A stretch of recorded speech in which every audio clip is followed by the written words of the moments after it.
Anh cứ mãi cô đơn bơ vơ bao lâu rồi ai đâu hay. Ngày cứ thế trôi qua nên mang riêng anh một mình nơi đây. Những phút giây trôi qua từng tay, chẳng một đời đâu đến bên em, đành nghe những thông tin này. Là tia nắng ơi, là em đến bên anh cho vơi nhiều phiền ngày hôm qua. Nhẹ nhàng xóa đi bao mây đen vây quanh cuộc đời nơi anh. Phút giây anh mong đến tình nhiều hơn.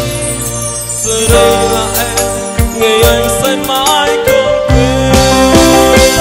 Sẽ luôn thật gần bên em, sẽ luôn là vòng tay ấm êm, sẽ luôn là người yêu em, cùng em đi đến chân trời.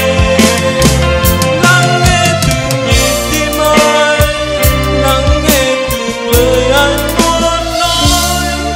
Vì em luôn em nhất khi em cười, vì em luôn là tia nắng trong ngày không xa rời.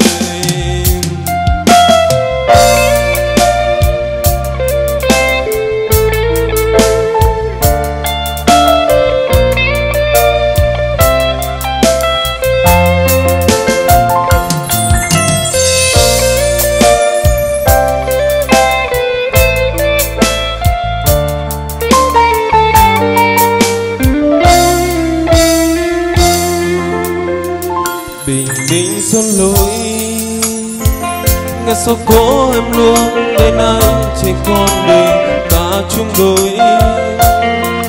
Đêm anh phúc như trong cơn mưa chưa bao giờ anh nghĩ tới.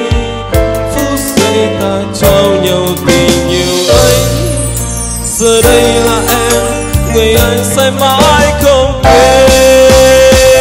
Sẽ luôn thật gần bên em, sẽ luôn là vòng tay ấm êm, sẽ luôn là người yêu em, cùng em đi đến chân trời. Lắng nghe từng nhịp tim anh, lắng nghe từng lời anh muốn nói. Vì em luôn em nhất khi em cười, vì em luôn là tia nắng trong ngày không xa rời.